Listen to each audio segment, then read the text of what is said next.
Investors புதுசாக invest பண்ணுறவங்களோ இல்லை ஏற்கனவே சீசன்ட் இன்வெஸ்டரோ அவங்க எல்லாருக்குமே பார்த்தீங்கன்னா லார்ஜ் கேப் ஒரு கேட்டகரி வச்சுருப்பாங்க. பிகாஸ் அது என்றைக்குமே ஒரு டிஃபென்சிவ் பெட்டு. மற்ற கேட்டகரிலாம் எப்படி போகுதோ இல்லையோ ஒரு லார்ஜ் கேப்போ ஒரு இண்டெக்ஸ் ஃபண்டோ டெஃபினட்டாக எல்லாரும் வச்சுருப்பாங்க. ரெண்டாவது டெப்ட். இந்த டெப்ட்டுங்கிறது எல்லாருக்கும் ஒரு தெரியாத விஷயத்தினாலேயே ஒரு மோகமாக இருக்குது. ஏன்னா டெப்ட் ஃபண்ட்ஸ் அப்படிங்கிறது it is all investing in bonds. Bonds அப்படின்னு சொன்னாலே மொத்தத்தையே கொண்டு போய் பாண்ட்ல போட்டுறதா? ஆமாம், mostly everything will be in bonds.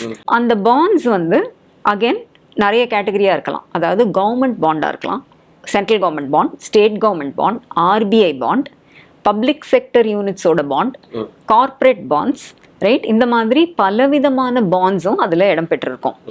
Bonds அப்படின்னு நம்ம பேசும்போது முக்கியமாக 2 விஷயங்களை நம்ம கற்றுக்கணும். First quality of the paper. இப்போது கவர்மெண்ட் பாண்ட் அப்படின்னா அதுக்கு எஸ்ஓவி சாவரின் அப்படின்னு ஒரு ரேட்டிங் கொடுத்துருப்பாங்க. அதுக்கு என்ன அர்த்தம்னா அது டிஃபால்ட்டே ஆகாது. ஏன்னா it has government's backing. All central government, state government, RBI பாண்ட்ஸுக்கு எல்லாமே எஸ்ஓவி சாவரின் ரேட்டிங் தான் கொடுத்துருப்பாங்க. இப்போது பப்ளிக் செக்டர், இப்போ எஸ்பிஐ அந்த மாதிரி நம்ம பப்ளிக் செக்டர் யூனிட்ஸ் எல்லாம் எடுத்தோம்னா அவங்களுக்கெல்லாம் AAA ரேட்டட் இருக்கும். இப்போ நல்ல டாட்டா அந்த மாதிரி எஸ்டாப்ளிஷ்டு பிராண்ட்ஸ் இருக்காங்க இல்லையா, அவங்களோட கம்பெனிஸுக்கு கூட AAA ரேட்டட் பாண்ட்ஸாக இருக்கும். பட் சில கம்பெனிஸ் அவங்க ஃபினான்ஷியல் பொசிஷன் சரியாக இருக்காது, இல்லை அவங்க ப்ரீவியஸாக எப்படி பாண்ட்ஸை கையாண்டாங்கன்றதை பொறுத்து ரேட்டிங் ஏஜென்சிஸ் அவங்க ரேட்டிங்கை AA, A-, B, BB, B+ இப்படின்னெல்லாம் ரேட்டிங்கை குறைச்சிக்கிட்டே வருவாங்க. ஒரு கம்பெனியோட தரத்தை பொறுத்து தான் அது இருக்குது. இதில் ஆனால் நம்ம முக்கியமாக என்ன புரிஞ்சுக்கணும்னா, தரம் நல்லா இருந்ததுன்னா அந்த பாண்டு கூப்பன் சொல்லக்கூடிய இன்ட்ரெஸ்ட் ரேட்டை நார்மலாக தான் கொடுக்கும். எஃப்டியில் 7% கிடைக்குதா, இதில் 7.5 கிடைக்கும், இல்லை மேக்ஸிமம் 8 கிடைக்கும். ஆனால் தரம் குறைந்த பேப்பர்ஸ் இருக்கு இல்லையா, அந்த பேப்பர்ஸ் அதிகமான கூப்பன் ரேட் ஆர் இன்ட்ரெஸ்ட் ரேட்டை கொடுக்கும். ஸோ நீங்களே தரம் குறைந்ததுன்னு சொல்லிட்டீங்க. ஆமா, அப்ப அதுல இன்வெஸ்ட் பண்ணுவாங்களா? பண்ணலாமா? பண்றதுக்கு இருக்கு. அவங்களுக்கு ரெகுலேஷன் இஸ் அலௌடு.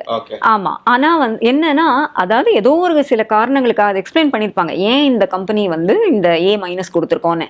அதாவது நாளைக்கே அது திவால் ஆயிடாது, ஆனா இந்த மாதிரி ரிஸ்க் எல்லாம் இருக்கு, அதை ஹைலைட் பண்ணணுங்கிறது ரெகுலேஷன். ஒரு இன்வெஸ்டர் ஒரு 30 வருஷமா இன்வெஸ்ட் பண்ணிட்டு இருக்காரு, அவர் அது A- பத்தி எல்லாம் அவருக்கு கவலை இல்லை. அவர் அந்த கம்பெனியை பத்தி நல்லா புரிஞ்சிருக்காரு, படிச்சிருக்காரு. So he will invest. But நான் இன்னைக்கு தான் மார்க்கெட்டுக்குள்ள வரேன்னா நான் A- பக்கமே போக மாட்டேன். எனக்கு பயம், ஐயோ என்கிட்ட இருக்கிறதே ₹1,00,000 தான், நான் இந்த பாண்ட்ல போட்டா இது திவால் ஆயிடுச்சுன்னா நான் என்ன ஆவேன்? அதாவது அந்த கம்பெனிக்கு பண தேவை அதிகமா இருக்கு, அதனால அதிகமான இன்ட்ரெஸ்ட் ரேட் கொடுத்து வாங்குறாங்க. பட் ஆனால் ரிஸ்க் உள்ள கம்பெனியாகவும் இருக்கலாங்கிறதுக்காக A- கொடுத்துருக்காங்க. கரெக்டான புரியுது.